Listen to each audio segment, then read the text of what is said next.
বিক্রম তো জেঠি বাচ্চা পিঠে চুরি করে নিয়ে আছি দেখ।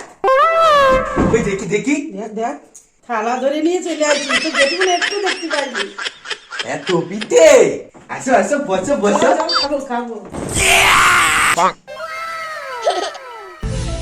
চলো চলো পিঠে এবার ভাগ করি। চল চল ভাগ করি। এই একটা তোমার, এই একটা আমার, ঠিক আছে এই দুটো তোমার, আর এই দুটো আমার, ঠিক আছে? ঠিক আছে তিনটে তোমার, এই তিনটে আমার, ঠিক আছে? ঠিক আছে। এবার থালার গুলো কি হবে? এই থালার গুলো তুমি ভগবানের কথা ভুলে গেলে। এ ভগবান, এই নাও পিঠে। ও তুমি নিবা না, তাহলে এইগুলো আমি নিলাম। তোমার কোনো আপত্তি আছে? না না, আমার কোনো আপত্তি নেই। ঠিক আছে, তাহলে চলে গেলাম। হে পাগলটারে পাগল বানিয়ে দি। ও এক থালা নিয়ে গেল আর আমার তিনটে।